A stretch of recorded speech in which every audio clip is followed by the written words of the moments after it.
Selamat berjumpa kembali pada pelajaran mengenai routing pada Laravel. Hal ini merupakan bagian yang sangat penting dari basic Laravel, karena routing itu merupakan suatu mekanisme di dalam framework Laravel yang mana itu nanti digunakan untuk menentukan bagaimana aplikasi harus menangani permintaan HTTP yang masuk ya. Jadi dalam routing itu dapat kita lakukan dengan mudah ya kalau di Laravel itu dengan cara mengkonfigurasi file routes web.php atau routes /api.php ya. Pertama kita akan install dulu Laravelnya.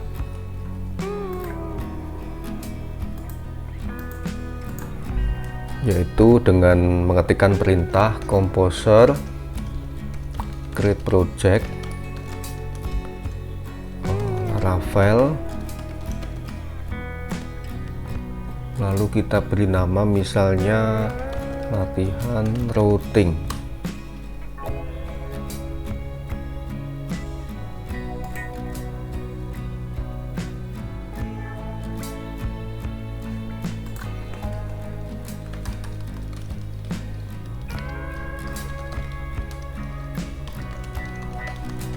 Kita jalankan Laravelnya ya. Ini menandakan bahwa Laravel sudah dijalankan pada localhost atau 127.0.0.1 port 8000.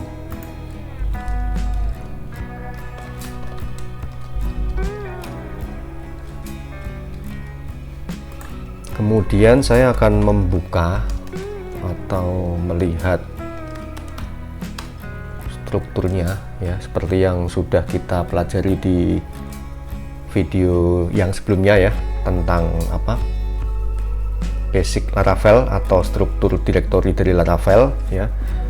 Namun saat ini kita akan lebih fokus pada yang namanya routing. Routing sendiri itu ada pada ini ya, direktori routes. Di sini ada dua file yang penting ya yang akan kita pelajari, yaitu ini ya, web PHP dan API PHP.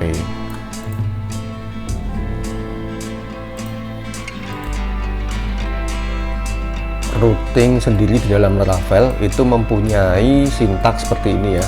Jadi kita tentukan route-nya, lalu metodenya ya. Ini adalah contohnya, kita menggunakan metode get. Ini adalah routingnya ya. Kemudian ada sebuah function, nanti kita harus mereturn sesuatu ya. Sebagai contoh kita akan mereturn tulisan routing gini ya. Lalu kita save, maka kita bisa menambahkan ini ya. Nah, ini adalah hasil return dari statement ini ya, perintah ini, return routing. Jadi ini string yang dibalikan.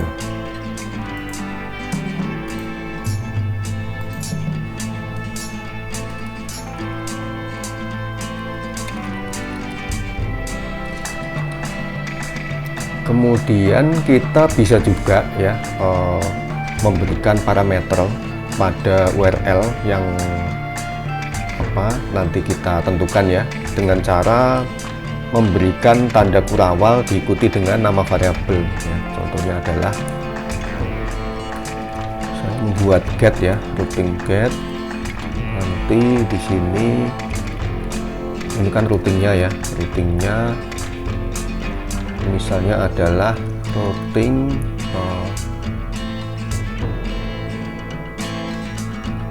gini ya.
Ini routingnya kita kasih nama dengan nama satu ya, maka nanti kita bisa memanggil sebuah function ya yang namanya route, misalnya seperti ini ya.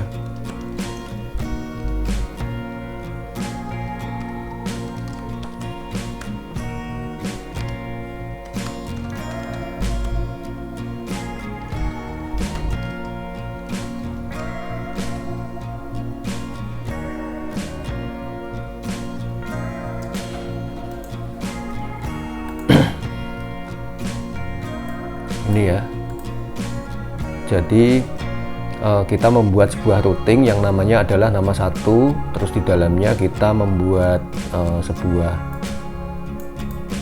function yang isinya ini URL memanggil route ya. Jadi nama dari routing ini itu bisa dipanggil dengan menggunakan function route, kemudian diikuti namanya ya, ini nama satu.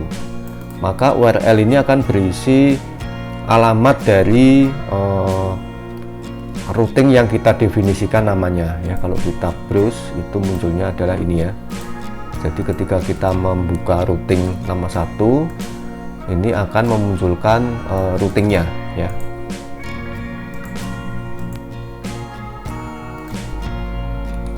Selain penamaan, kita bisa juga mendefinisikan sebuah routing group ya. Jadi kita membuat sebuah grup routing yang berisi beberapa routing-routing lain ya.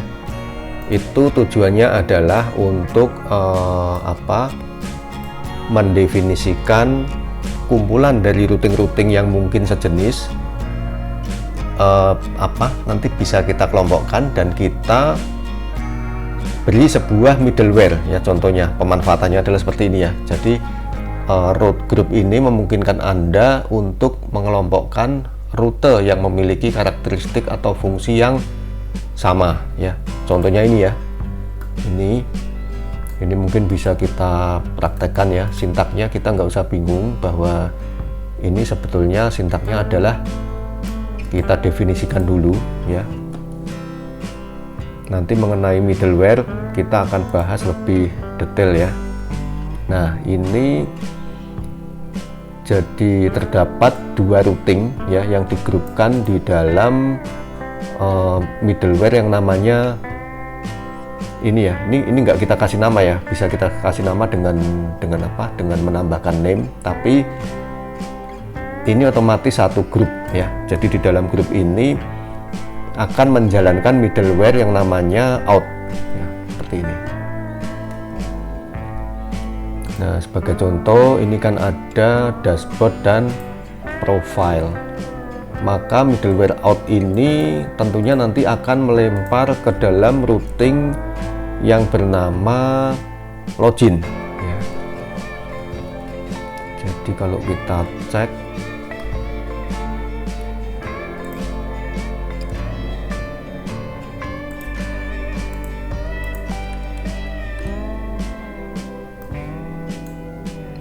ini misalnya adalah profile ya, profile kita panggil.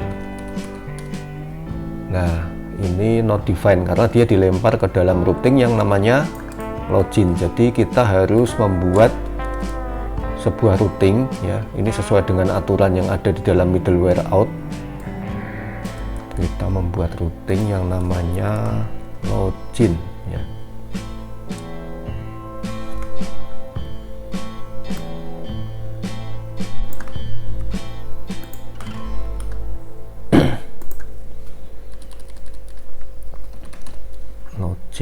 Terus kita kasih namanya juga sama ya, misalnya ya login, terus kita beri peringatan misalnya Anda harus login. Nah, maka dia akan dilempar ke sini ya ketika kita belum memasukkan username dan password ya. Nanti detailnya seperti apa kita akan bahas lebih lanjut di pertemuan berikutnya. Lalu di samping routing group ya, kita juga mengenal yang namanya route model binding. Jadi di sini artinya kita bisa memasukkan ya parameter berupa sebuah kelas ya, kelas atau model atau apa itu, kadang itu disebut dengan dependencies injection ya. Request dan sebagainya itu bisa juga nanti dijadikan sebagai suatu parameter yang mempunyai, nanti di sini ada propertinya ya. Detailnya seperti apa nanti kita akan bahas di pertemuan berikutnya. Tadi kita udah membahas ini ya, mengenai basic routing, mengenai rute parameter tadi dengan menggunakan slash kurawal nama variabel. Terus di sini routing juga bisa kita namakan ya dengan menggunakan name. Nah, ini bisa kita grupkan juga ya. Tadi kita udah praktek ya. Misalnya kita menjalankan middleware bernama out untuk grup routing, dashboard dan profile. Ini binding nanti kita akan praktekkan di pertemuan berikutnya. Selanjutnya kita akan mempelajari apa itu middleware pada Laravel. Nah, ini disebutkan ya, middleware itu adalah mekanisme yang digunakan oleh Laravel untuk memproses permintaan HTTP sebelum dan atau setelah permintaan tersebut dijalankan oleh controller. Jadi dia berada di tengah-tengah ya. Seperti tadi yang dicontohkan ini ya, yang sudah kita praktekkan. Ini adalah middleware ya. Middleware bawaan dari Laravel yang bertujuan atau berguna untuk melakukan autentikasi. Apabila dia belum login, maka middleware ini akan otomatis melempar ke halaman login ya. Nah, ini kita akan mempelajari lebih lanjut ya mengenai basic dari middleware ya. Middleware ini pada dasarnya didefinisikan sebagai sebuah kelas ya. Jadi dia kelas, dia mengimplementasikan antarmuka ini ya. Illuminate contract HTTP kernel. Nah, ini contohnya ya. Ini contohnya penggunaan middleware ya. Nah, yang pertama bagaimana kita membuat middleware ya.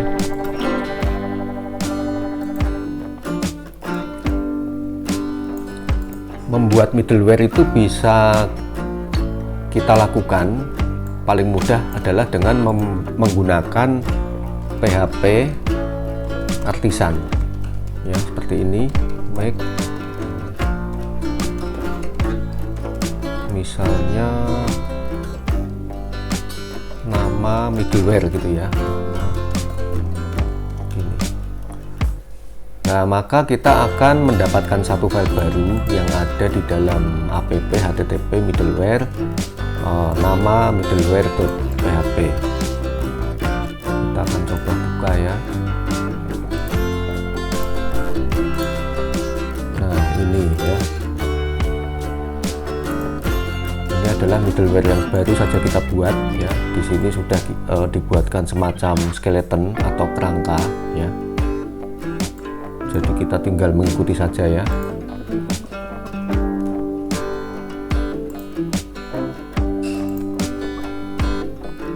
Ya, seperti ini.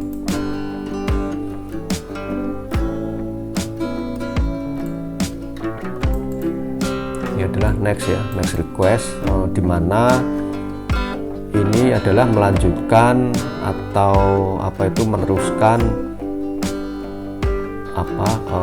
proses selanjutnya ya. Nih contohnya pada contoh di atas, handle adalah metode yang akan dijalankan oleh middleware ketika permintaan HTTP masuk ya. Ini jadi handle ini merupakan metode yang akan dijalankan dulu ya. Terus request ini adalah objek request ya, nanti kita akan bahas lebih lanjut. Ini tujuannya adalah untuk menerima, contohnya ya adalah untuk menerima post atau get dan sebagainya. Ini kita bisa menggunakan kelas ini request. Nah, ini next ini adalah closure yang akan memproses permintaan tersebut. Kemudian middleware dapat melakukan tugas tertentu sebelum dan setelah next ya. Next request. Jadi request ini diteruskan kepada fungsi selanjutnya ya. Jadi skeleton ini artinya adalah seperti itu yang sudah saya sebutkan tadi ya. Jadi ada function yang namanya handle, di sini ada request, ada klausulnya adalah next ya. Lalu kita lanjut ya.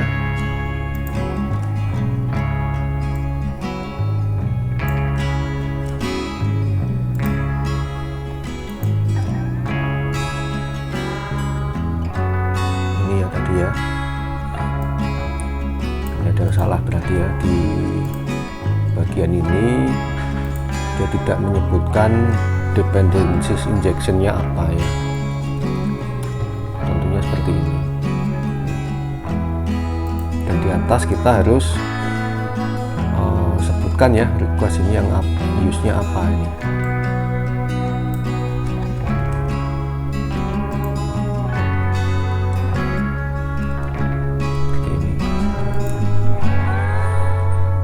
Oke, selanjutnya kita akan mencoba bagaimana melakukan registrasi middleware ya. Untuk melakukan registrasi middleware ini kita perlu ngedit ya. Misalnya di sini kita kan sudah membuat, contohnya adalah nama middleware ya. Ini sebagai contoh di dalam modul adalah untuk menghandle token ya, untuk menghandle token. Jadi di dalam handle ini saya membuat request input ya, token. Jadi ada pengiriman variabel token. Nah, apabila tokennya itu tidak sama dengan ini ya, MySQL token, maka return redirect home ya.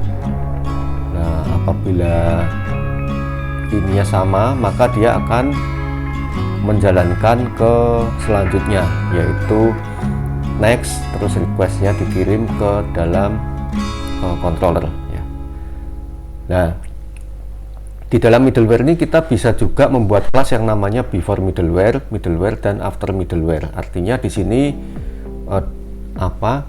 ini dilaksanakan sebelum ya, middleware ini pada saat di tengah ya, lalu setelah middleware ya. Nah, ini setelah kita membuat ya, jadi setelah kita membuat middleware, maka kita harus meregistrasikan ya. Jadi ada dua jenis ya di dalam Laravel, itu ada namanya global middleware, ada namanya route middleware ya. Kalau global middleware ini kita harus mengedit file app http kernel.php ya. Contohnya ini kan kita edit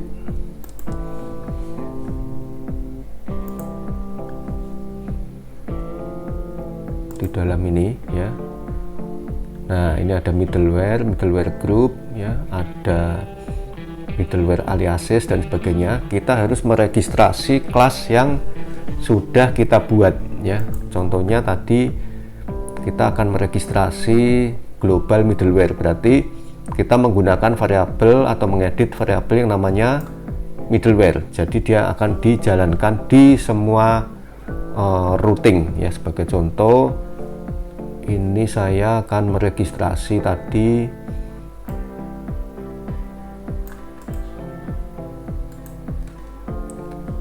ini ya. Di sini saya akan menambahkan ya, di dalam array ini tadi adalah nama middleware ya.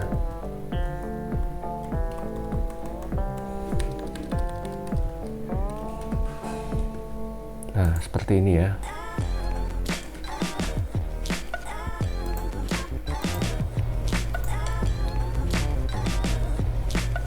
Ini kita registrasi dengan nama kelas ini ya, nama middleware. Ini ditandai tadi sudah di create sebuah middleware ya. Ini ada kelas ini ya, kelas ini nama middleware. Lalu ini tadi kan skeleton kosong ya, jadi kita melakukan skeleton kosong ya. sebagai default, maka kalau kita browse ya, dia belum menampilkan apa-apa ya, karena middleware ini tidak menjalankan apa-apa.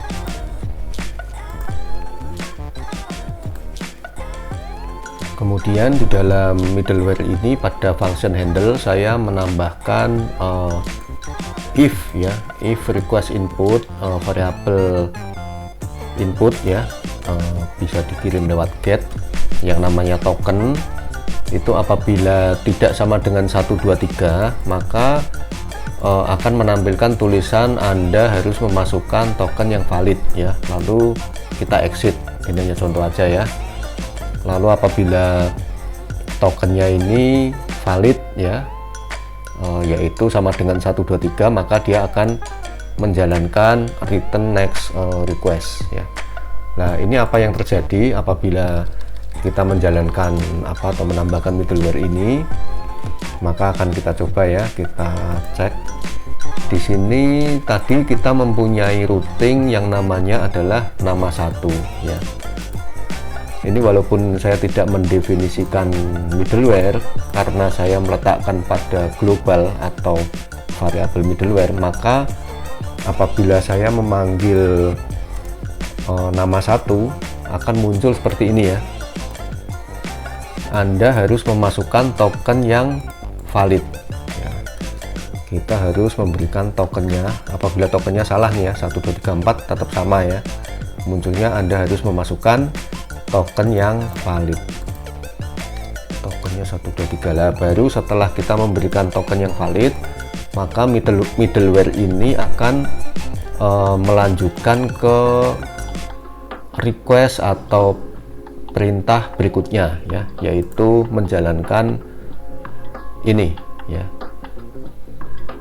Jadi nama 1 ini melakukan return URL ya ini. Nah, ini tadi contoh meregistrasi middleware secara global ya. Bisa juga kita membuat middleware itu spesifik pada routing tertentu ya. Ini seperti ini ya. Kita cukup mendeklarasikan ya di sini namanya ya.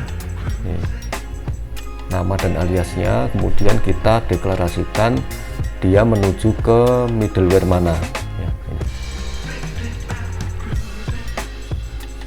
Nah, nanti dari nama middleware ini ya, nama MD ini kita harus menambahkan di dalam routingnya ya. Jadi tadi kan kita memberi nama misalnya kelas ini ya, nama middleware ini kita kasih nama MD. Nah, maka di dalam rootnya ini kita harus memberi nama atau memanggil middleware dengan nama MD ya, ini. Nah, ini mungkin coba kita praktekkan ya.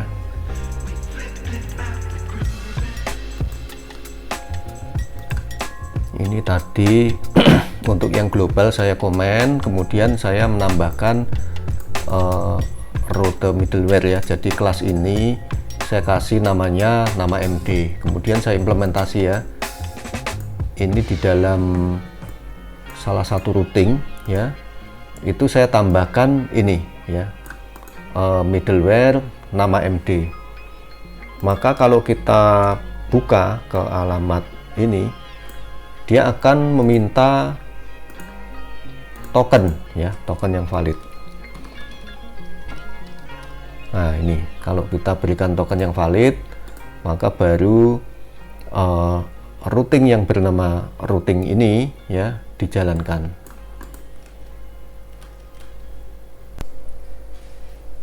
Baik, terima kasih atas perhatiannya. Sampai berjumpa pada pelajaran yang lain.